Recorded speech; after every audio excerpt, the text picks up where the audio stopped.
Welcome. Thanks so much for joining us this afternoon and for finding us. We appreciate it. This is the second webinar in our webinar series. The month of March, we are doing an entire webinar series that focuses on our collaborative community. We love our community and we think our community is exceptional. So what we're doing is each Tuesday of this month, we are having a webinar and we're asking different members of our community to come in to talk to prospective students, to talk to our applicants about their journey at Penn Engineering Online and about what they do in the community, how they get involved, and how they help other students in our community as well. So let me introduce myself. My name is Jackie Panto, and I am the Associate Director of Admissions. And again, I'm thrilled to be with you here today.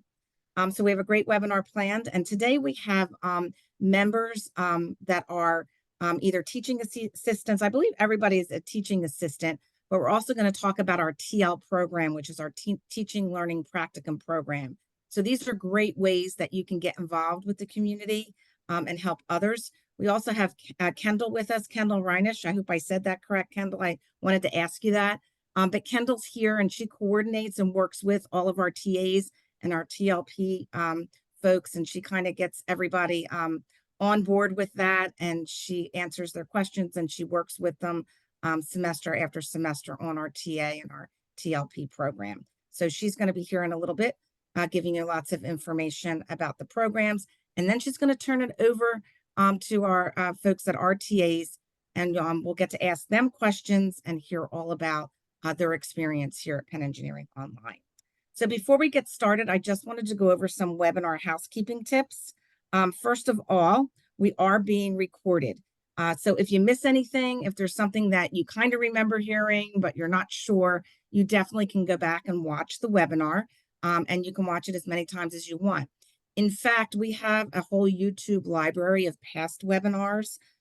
You can go on and take a look at webinars that we've had current students participate with. We have webinars where we have program directors from our programs that are on and talking about the programs. We have various alumni webinars and then straight admission webinars, but lots of different webinars. And this is a great resource to learn about our programs. So I definitely invite you to go back and take a look at that library of webinars. If you have questions during the webinar, please submit those questions on the Q&A function that's on the Zoom toolbar. Go into Q&A.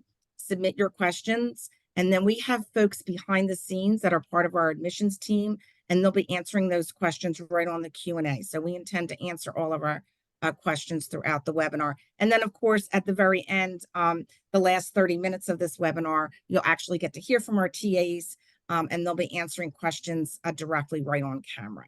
So very quickly, I want to talk a little bit about our about why a Penn Engineering Online degree, what makes us so special.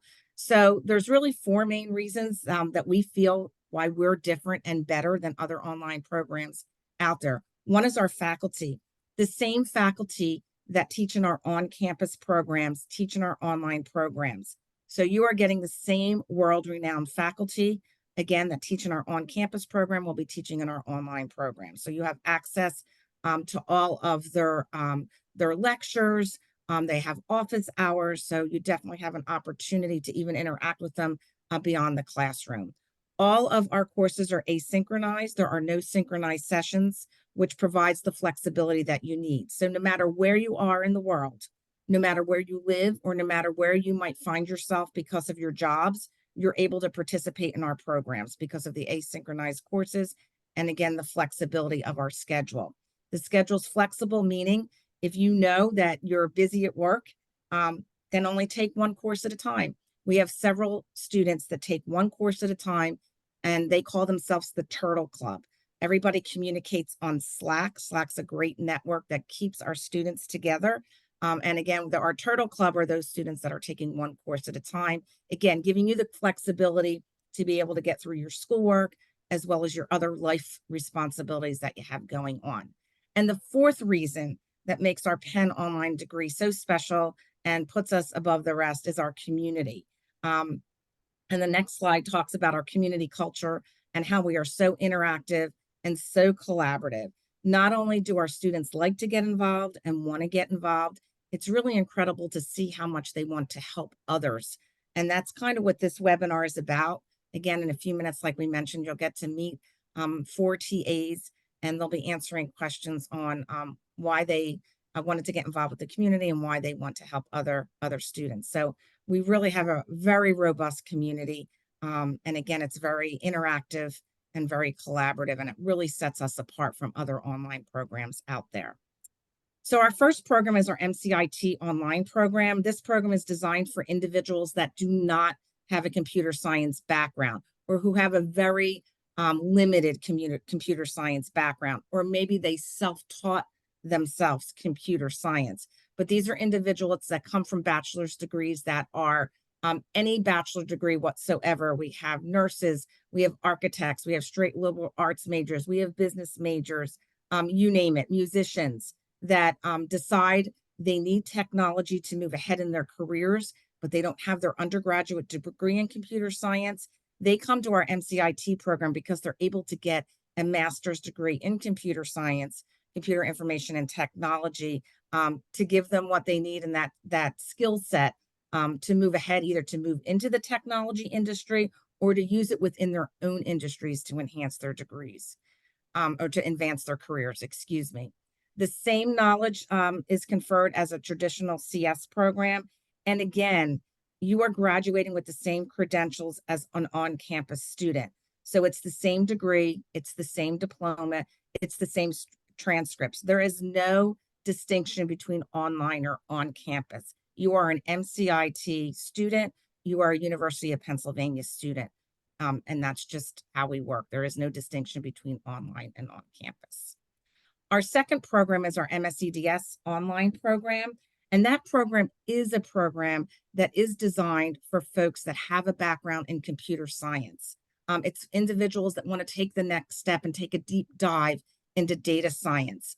So in order to be a good fit for this program, you should fit into one of 3 categories.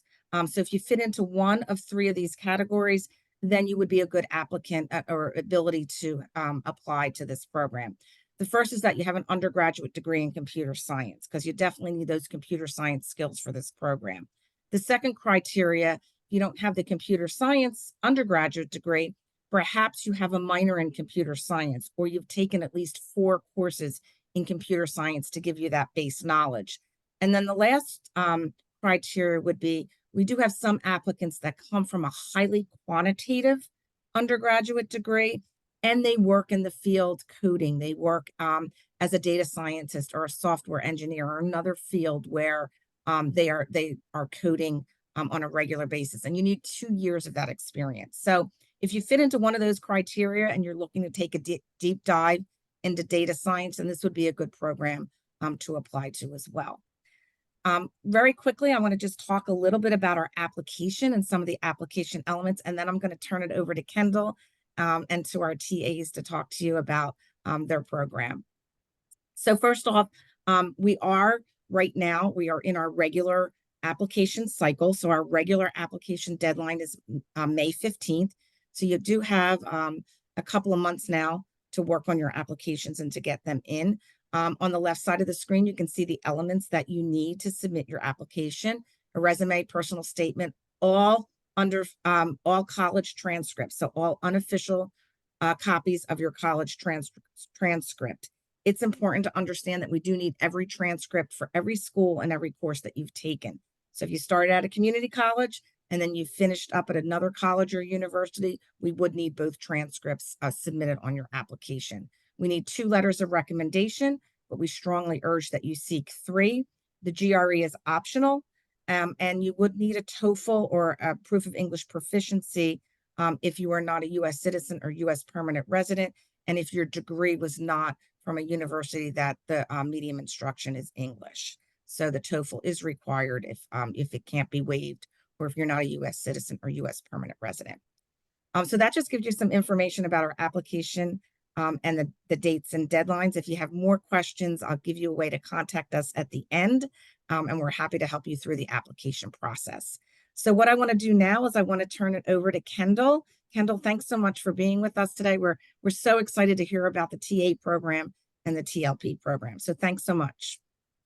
Thank you so much, Jackie. I'm so happy to be speaking at this panel today. It's my first admissions event, so I'm really excited to get this opportunity to talk to some potential students. I'm the Instructional Operations Coordinator here at Penn Engineering Online. I've managed some courses in the past, particularly 541, which was Machine Learning and Data Science, but I'm currently working as the TA hiring manager as well as the manager for the TLP program. So today I'm going to focus on the student teaching opportunities at Penn Engineering Online. We have two student teaching opportunities. The first is the TA program, teaching assistants. So TAs are members of the course staff who provide support to our students through grading assignments, answering student questions, and providing one-on-one support. So this is pretty much a very traditional teaching assistant job. They work alongside a larger course staff and they're paid on a weekly schedule. However, the TLP program is a little bit different. So what we say on the website is that it provides high-performing MCIT online students the opportunity to gain additional skills in their field through practicing educational leadership and mentoring, combining formal training with practical experience. So basically, to summarize, the TLP program is a course that you can take in this program, a course about how to be a good teacher. So there are lectures that you attend as a TLP, while you are also spending time as a member of the course staff alongside the TAs for your practicum requirement. So pretty similar, a little bit confusing to tell the difference, but I'll talk a little bit more specifics later on. So now I'm going to talk a little bit about why you might want to join the course staff. So first, community. Joining the course staff is one of the best ways to help you engage more with your online community. As an online community, you know, it can be a little bit harder to make connections with one another because you don't have the luxury of being in class together and seeing each other face to face 5 times a week. So joining the TA or TLP program keeps you really engaged with your fellow students. And it helps you really develop long-lasting relationships. Next is deepening your learning. So working as a member of the course staff is a great review of a class that you already took. It helps you stay really close to the material, and it helps you just develop a greater understanding of that content. And learning how to be a good teacher is a great learning experience. They always say the best way to learn something is to teach something. So next is developing connections and relationships with faculty. So this is the best way to really get to know the amazing faculty that we have here at Penn Engineering Online. You work really closely with them. It's also a great way to sort of network, like I said, make connections with other TAs and TLPs in your program. It's a great resume builder if you plan to receive another advanced degree or want to have something really impressive to talk about in job interviews. It's an extremely valuable skill and valuable thing to have on your resume. Building course content. So some TAs or TLPs might get the opportunity to help the faculty members build course content, to work as a beta tester or assist in the course development. That is a really great opportunity. And then lastly, the compensation. So compensation is different for TAs and TLPs, which I'll discuss, but that's always a plus. So now I'm going to talk a little bit more specifically about the difference between the two positions. So first, TAs must remain in the US throughout the duration of their employment, and they also must have eligibility to work in the US in order to be paid and get on payroll. These requirements are mandatory. You also must have completed and done well in the course that you're applying for, or some faculty will hire TAs if they have taken a sufficient equivalent course in the past. And the TA rate is $18 per hour starting, but there are potential to increase that if you are hired as a head TA. So yeah, like I said, TAs have to be US based. So we decided a few years ago to open up the TLP program so that we can allow some of our students globally the opportunity to work on the course staff. So TLPs do not have to be in the US. They do not have to have eligibility to work in the US. They must be currently enrolled in either MCIT or MSE-DS. They must be enrolled in at least one credit course at the same time that they are in the program. And like I mentioned with TAs, they should already have pretty sufficient knowledge in the course and be familiar with the material. And they will be, so instead of getting paid weekly, they will be reimbursed for one of their courses. And in order to receive that reimbursement, they need to complete the entire semester as a TLP. So before I move along to our panelists, I'm going to talk about some of the responsibilities. So this is for both TAs and TLPs. So first off, a lot of TAs and TLPs will grade assignments based on a rubric, which is created by the instructors. They will also provide appropriate and thorough feedback on assignments. Communicating trends on frequently asked questions or frequently made mistakes. Also, identifying and reporting content issues, so paying really close attention to the course content and what's happening in the course, and then reporting any issues or discrepancies that you might see to the course manager. Holding recitations about different topics throughout the semester.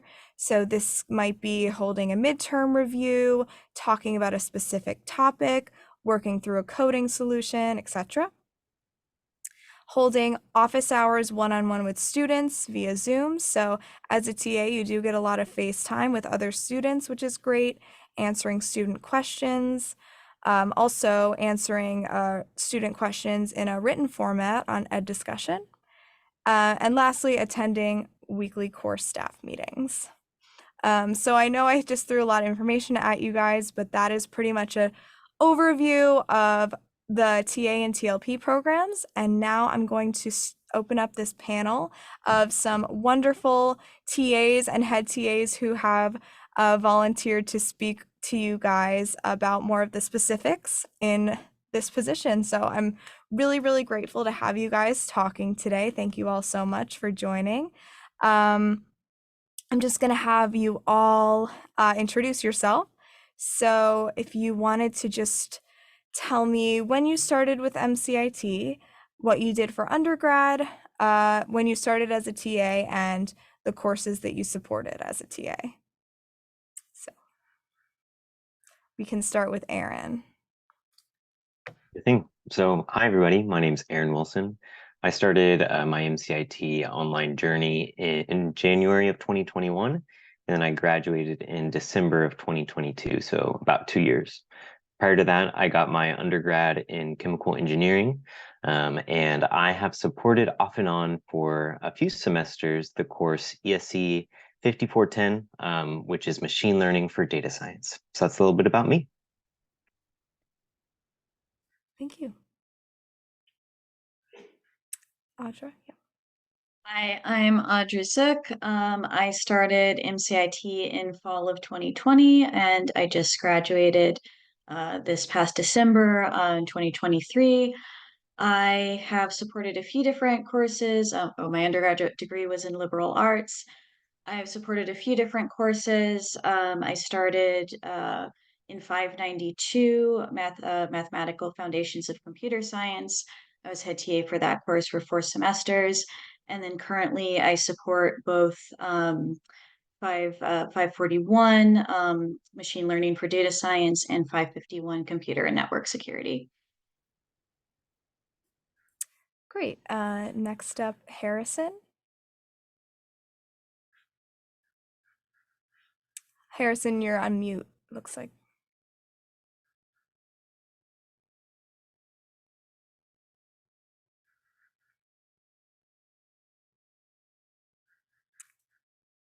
there.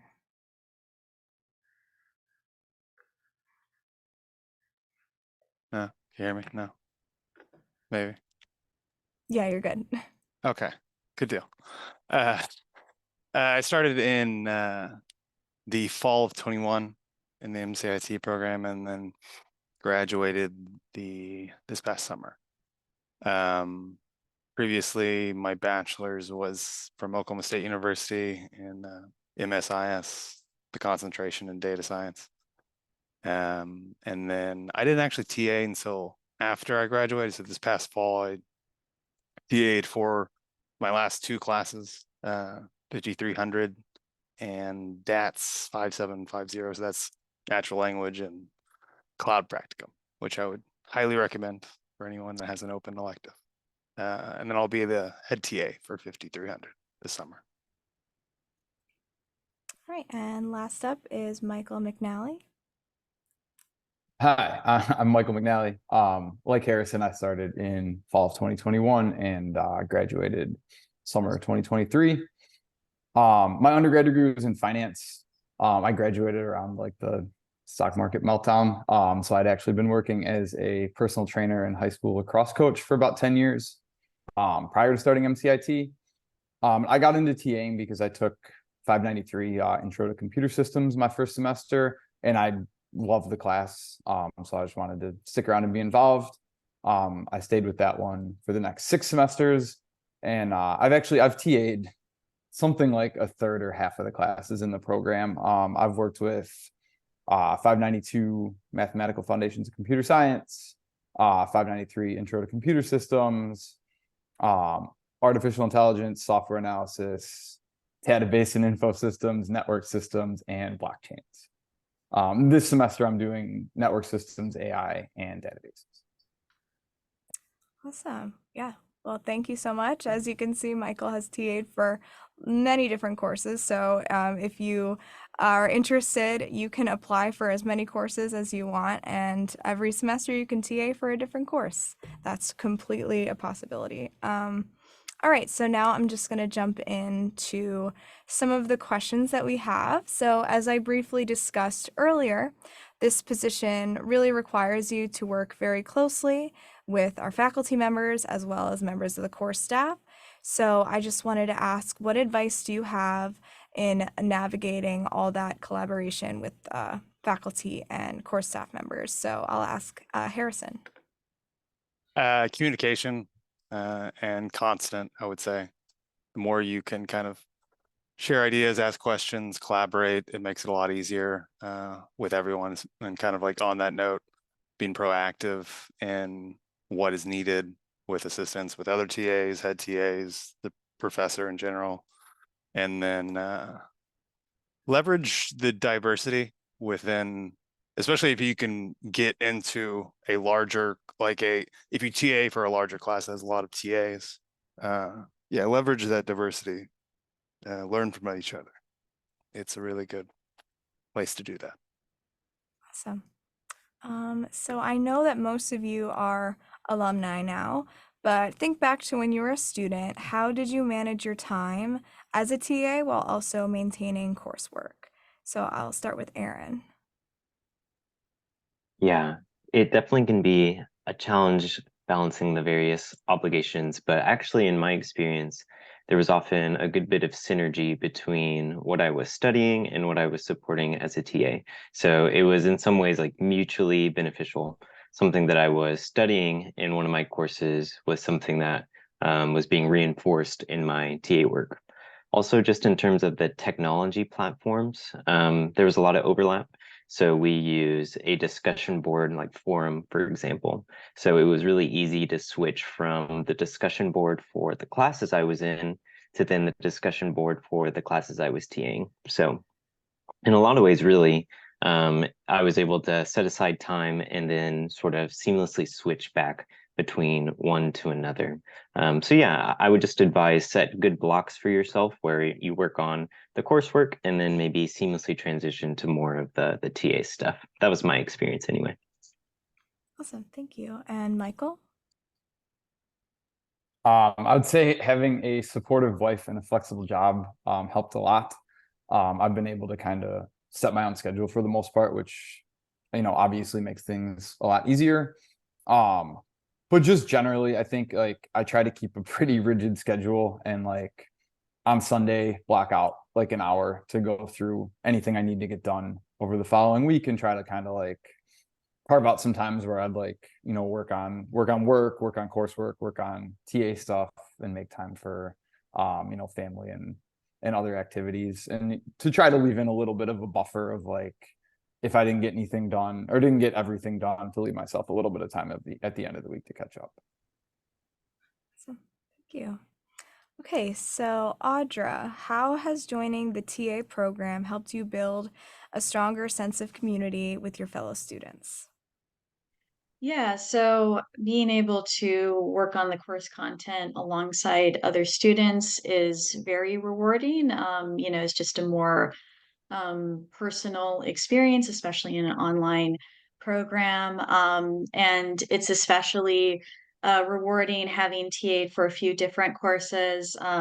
So one of the courses, the Mathematical Foundation in Computer Science, is a very early course, and then now I'm TAing, sorry, for some electives, and it's very satisfying to see the same students come through my classes twice, and they recognize me, and they say, "Oh, I'm so happy that you're my TA again," and that just I think really helps facilitate that sense of community in the program. So, Harrison?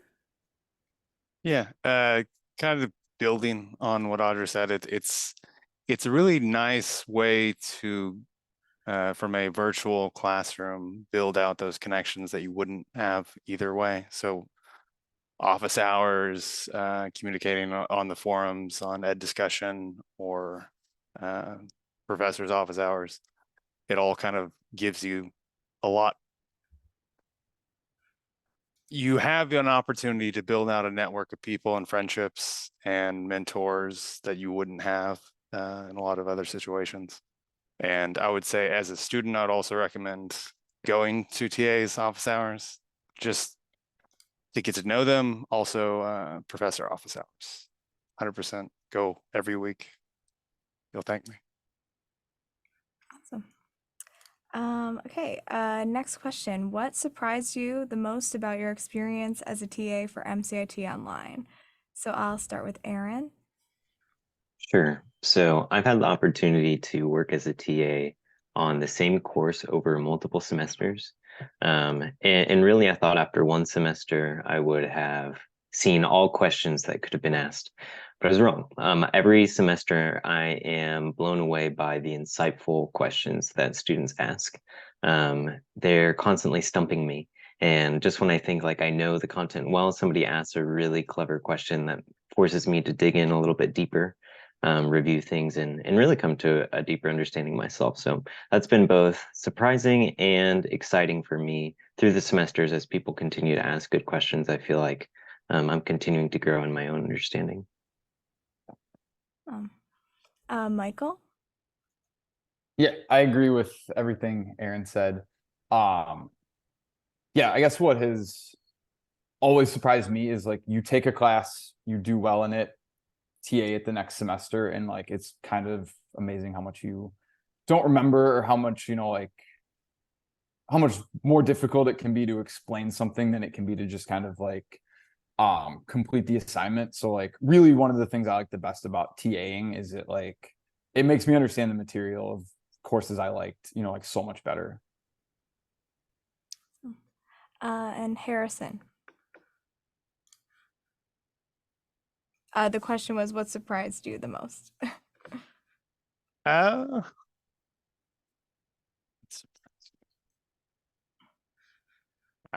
would say the amount of involvement everyone has together, professors, TAs, the excitement and camaraderie, I can't speak today, in regards to like building out a lot of these courses. It's not always easy doing it online, but they really bring a nice experience to something that isn't seen everywhere else, I would say. Awesome. All right, next question. What was your biggest challenge when you started working as a TA? So I'll start with Audra. Yeah, so I think I'll actually bounce off what Aaron and Michael were talking about in the previous question. It definitely can be a challenge to move from being a student where you're just responsible for your own assignment to being a TA where you need to assist students with all sorts of different questions and perspectives. It's almost like you're taking the class again, which can be very rewarding, but also a bit challenging, just time management and everything, but definitely doable. And I'll echo what the two of them said, that you really do gain a much deeper understanding of the course content every semester you TA for a course. Thank you. And Michael?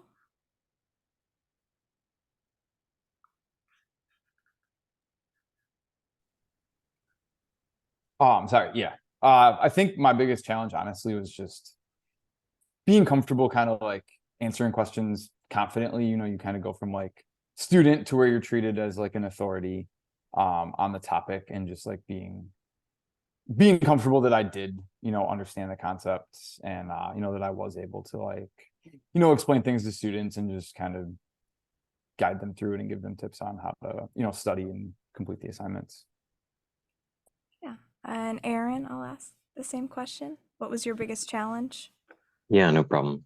I think imposter syndrome can sneak up on you. So what I mean by that is you can feel like maybe you're not cut out for it, or that everyone else knows what they're doing, but you don't, and you're going to be found out as an imposter.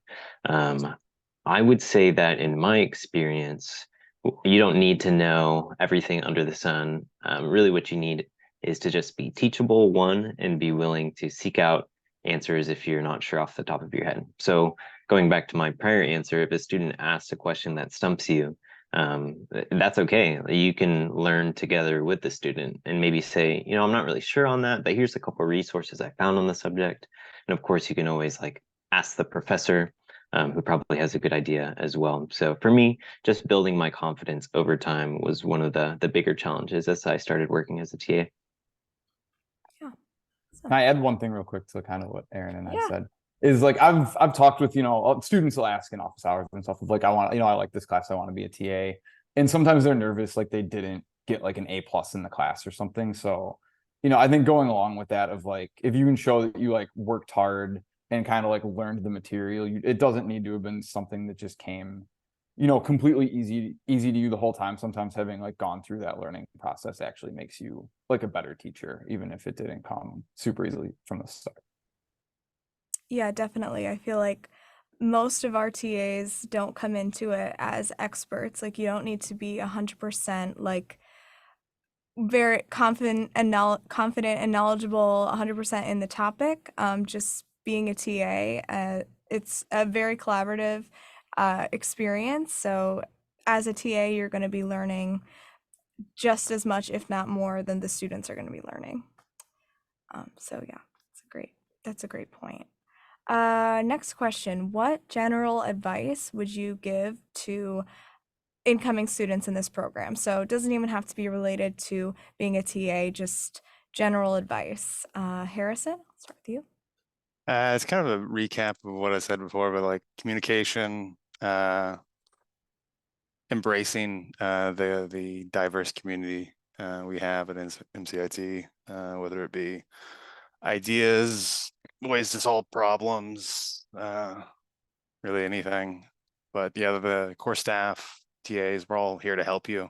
We're very, at least in the courses that have been very available on ed discussion, TAs, TA office hours, and take advantage of those. Use them. As I said before, go to the professor office hours, go to TA office hours, participate in ed discussion. It's kind of the same way as what everyone here said, whether it be you being a TA is a great way to learn, but also at the same time answering other students' questions when it comes to stuff they don't know on ed discussion can do leaps and bounds in regards to your learning journey that I think a lot of people overlook. Michael? I have, I guess I'd say, two pieces of advice. As far as like succeeding in the program, honestly, this is probably advice I would have hated to get when I started the program. But I would really say to not worry as much about grades. Like obviously grades are important and they matter. But usually if you are focused on like learning and you kind of like actually enjoy the process and are interested in the subject, probably good grades will follow. Versus if you kind of spend all of your time stressing about getting a good grade on this like specific assignment or exam, one, it's going to be a much less enjoyable experience, and two, I think you're less likely to succeed with that kind of like mindset, which can be hard to kind of like break yourself up, I know. And my second piece of advice would be just kind of like be involved in the community and try to get to know people. Like I've made actual friends who I've like met up with in person and like stay in touch with through the program. So just because it's a remote program doesn't mean that you kind of have to be like, you know, completely isolated. Awesome. Thank you so much. And Audra, I'll ask you. Yeah, I think one thing I'll add to all the good advice people have given already is start assignments early whenever you can. There is immense benefit to having time to walk away from some complicated bug that you're trying to solve, focus on something else, and then come back to it later. So I think that will help with your learning, and it will help with your stress levels, and it will help with your grades. So that would be my big piece of advice. Going for a walk is like the best debugging method sometimes. Awesome. All right. We have one last question. So, do you feel that being a TA has helped with your career and job search / job goals? So I will start with Audra. Yeah, definitely. It definitely adds a nice item to your resume. You can show that you are using the skills that you've learned in a real life setting immediately. So that's very helpful. And then again, just like the deeper knowledge that you gain teeing for the courses, that's definitely going to be helpful for you if you're doing, say, a live coding interview or something like that. So yeah, I would say it's very helpful. Awesome. And Aaron? Definitely. So I currently work as a full-time data scientist, and so the course that I TA for, machine learning for data science, the material is like directly applicable almost every day. So it's actually quite frequent that I'll go reference old homework assignments from that course if I'm trying to remember syntax for something I'm doing at work or things like that. Even just like the theoretical understanding has definitely helped me in conversations at work. So I feel like the extra level of mastery that we've talked about when TAing has been extremely beneficial for me, since there is like a one-to-one connection between my job and the course that I've TA'd for. Awesome. All right, so that was my last question, but we did get one question in the chat for Harrison. So I know, Harrison, you mentioned that you started TAing after you graduated, so you weren't a student TA. How do you balance being a software engineer and a TA at the same time? I mean, a lot of it's time management, but for me, weirdly enough, like I would look forward to like the time that like I would have work, and then I would either do it at night or in the weekends, kind of batch a lot of my answers on ed discussion. Given the two courses that I taught or TA'd for, I very much enjoy and are kind of, it's my niche, I guess. But yeah, it's mainly that, just like sectioning out your time is very, very helpful. Just don't worry about like thinking that you have to answer an ed discussion question or some sort of anything else during the work hours. No one's gonna yell at you for that. They understand that you're working. And then yeah, come to it later in the night if you have time, or you can do it all on the weekend. Sometimes I wouldn't do anything for a week and then yeah, batch a bunch of questions on ed discussion. Just help when you can. Yeah. It's not a, it should not overtake your paid salaried position, but it's also, like we've all talked about, a great opportunity and a enjoyable thing, at least for me. Yeah, I feel like that's what's so great about being a TA is that you can kind of do it on your own time. Like because the program's completely asynchronous, you can kind of choose when your hours are, when you want to hold recitations, when you want to hold office hours, answer questions. So it's really easy to kind of fit into your schedule. All right. Well, thank you so much for joining us today. I really, really enjoyed hearing all of your great insights and great advice for these potential students. I hope that they got as much out of it as I did. I really appreciate you guys talking with us today. I'm going to move it over to Jackie to give some final remarks. Awesome. Thank you, everybody. That was one, like Kendall said, that was really great. I learned a ton about our TA program. So this was excellent. I really appreciate it. What I want to do is just very quickly talk to you about you now the webinar is getting ready to close and you realize, oh my goodness, I have more questions, or perhaps we didn't get to your question in the Q&A. There's many ways to reach us and we are happy to help. So first thing is we have a great website and we have a wonderful FAQ database. So please go into our website and use the search function there and type in our FAQ database and pretty much type in, you'll see all different questions and there's so many questions and answers in that database. So that would be my first place to start. Please register for a private appointment. We love to meet with students. We love helping students or applicants out. So please schedule a private appointment with the admissions team. Again, we have office hours every day of the week except for Friday. So we love to meet with our potential students, with our applicants. So please sign up for office hours. We have lots, like I said, we have 2 more webinars this month. Next Tuesday and the following Tuesday. Next Tuesday on the 19th, we have 3 students on our panel that'll be talking about their journey through our MCIT and MSE-DS online program.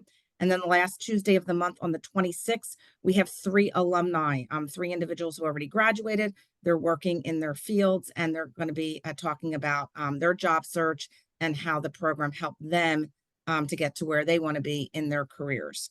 Email us. There's our email address. We answer all emails within 24 hours. So if you have more questions, please feel free to email us. Again, we're happy to help you no matter where you are in the application process. We're happy to help answer your questions and hopefully get you to submit your applications and have a favorable outcome. So again, thank you so much for being with us. Thank you to all of our panelists. You guys were amazing. Thank you so much, Kendall. You were great. And I hope everybody has a great rest of their afternoon or evening, depending upon where you're joining us from. So thanks again. Have a great rest of your day. Bye-bye now. Thank you all. Bye.